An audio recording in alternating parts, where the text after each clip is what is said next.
Hi, welcome to Stock to Tax video series. Today we are going to talk about invoicing. Once the invoicing is done, we have two options for invoicing, and then we will also go through refunds in the next video. Thank you. Okay, so I have something called invoice here. So this is a sales invoice which I am going to create. So these are some of the customer details which you can uh, type in. Usually I would like to say if it is already existing, you can search by email, phone number, name, or if it is a new one altogether, you can actually type your new name. Okay, say for example Santosh. Okay, and his number is 98999, something like that. 1 2 3 4 5 6 7 8 9. Okay, I'll add one more 8. So this gives Santosh number, and UID is primarily for if you are issuing smart cards, then you just need to swipe the smart card and the UID appears, and based on that the customer details also pops out. Okay, so you can add all these details, and these are all options. The date of birth, and date of birth is basically configurable. So if you want to have this as one of the fields for invoice, which can be associated with customers, you can have it. Otherwise we can remove it. Okay, and there may be cases where you do not want to have customers do not want to have disclose their names. So in such case I just click this was unknown and then start billing. So in this case I am putting Santosh. Okay, we have. So this is the place where you keep swiping all your barcodes. So the moment the product comes, you just need to scan it. So the moment you scan it, you get these numbers, like 4, enter. So you'll get immediately this pop-up, how much quantity you want to add, and then I can add that particular item. Similarly, you can also basically select the item by typing one or two letters. So Medimix soap. I'm selecting Medimix soap. Okay, so this is how you can select a product in your invoice. Now what are these features like a locations, representatives, and company? I have defined couple of companies, three companies here. One is the Best Trading Company, Boutique, and Panduranga Hardwares. Now currently it is in the boutique, so I select Best Trading Company. Boutique is a company which does not have GST, so you can see the bill does not have GST. Now I close this. I will select a pen. Okay, now you can see you can get GST numbers. Now if your state is changed to any other state other than the current company, like Best Trading Company is in Telangana, your customer is also in Telangana, so you can see CGST and SGST. But the moment I change it to say Delhi, okay, and then I start billing, I get GST, which is IGST here. There is no CGST or SGST here. That's how you can generate your invoices. Okay, so the moment you do this, you add your and I say the quantity is 2, and in this case, like uh, if an order comes from Amazon, I can map it to Amazon and give the order number. I mean, this is to manually make sure that the invoices coming out of your marketplaces like Amazon or your Shopify, BigCommerce, or wherever you have hosted your e-commerce platform, the orders can be mapped to your local system. Okay, now in this case I'm just leaving it. I ideally needs to put to others, but I'm just leaving it like this. And the other thing is the payment. Oh yeah, I forgot to tell you, if you want to delete this, you can just delete this row. Okay, now I will add another pen.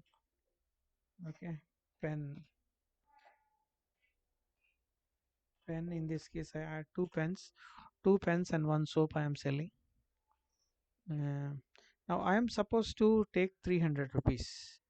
Okay, but the customer says I will pay 50 rupees by cash. I can see the balance here, which is 250 rupees, and I will pay the by card 25 rupees. And if you do the 25 rupees card transaction, you better give the transaction details here. So likewise, I mean 50 rupees by cash, 25 rupees by card, and 225 rupees are remaining for Santosh. So that you want to collect it on say 17th of October. You say that okay, by 17th I want to collect this, and then I generate a bill or an invoice. So in some cases where there is usually a B2B business, you give customer GST number here, and basically most of the cases you generate an invoice without taking the payment. So you mark everything zero here, then it becomes all the balance. So you can generate an invoice and you can take the money later. In this case, we are having the payment is some of the payment is part of the invoice. So I took some cash, took some card, and I have given some balance, which I'm supposed to get it by 17th of October. So I'll generate. Now before generating, uh, I say create and print. The invoice gets created and printed. If it is created, it just creates, no printing.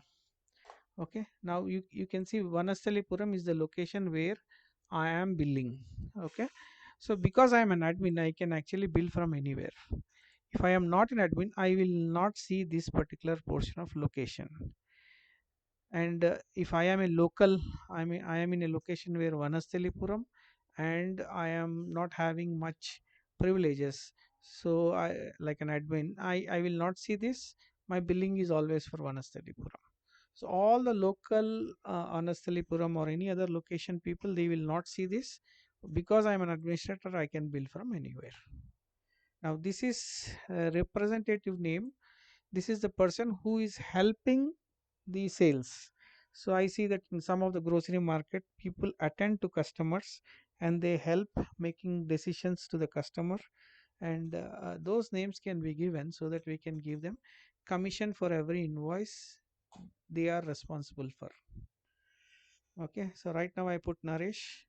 I hope you have understood these three, and I'm creating because I don't have a printer right now. So I see that it is invoice number 44 got generated for this particular company called Best Trading Company. The sequence number is 44 today, and then SMS is an error because I did not configure. Ideally, if you configure, SMS is sent to Santosh for this number saying that your invoice is so and so number 44 for an amount of 300 rupees is generated. We can customize those messages. I will show it in the administrative settings. Okay, and now I am ready for doing another bill or another invoice.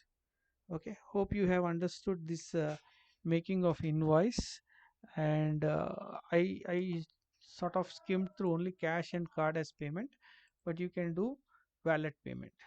In our case, PhonePe is already integrated in our system, in our application. So PhonePe, you need to get a merchant ID and give it to us so that we can configure and give you, and you can start initiating the amount, and the PhonePe amount will be triggered in the customer's PhonePe wallet. Once they pay it, we can check the status and generate the invoice. Likewise, somebody gives check. We also have options to generate coupons. I will show you in administrative coupons. Once a coupon is brought in, that amount can be redeemed from the coupon. Coupon is usually considered as cash, so there is no GST question for coupons. For discounts, yes, there is GST portion included in it. Now, credit note is when you do a refund for a customer and you give a credit note to the customer. Customer can encash that credit note at any point of time for the amount he has refunded. Okay. This is how you can generate an invoice. I want to keep quickly go through invoice report because I wanted to show you whatever invoice we have created is generated here. Okay, so we have couple of views. One is the one is the view which you can do it in a thermal printer. If you have a A4 printer, if you have a A4 printer, you can configure an A4 printer. Like I am setting my A4 printer, and if I see, now I have A4 size preview.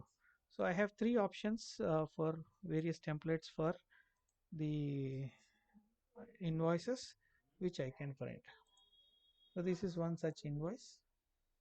Remember, we have sold 2 pens and 1 rinse soap, and all these terms and conditions can be configured. Okay, I think I will explore this in more detail in when I am touching all the reports.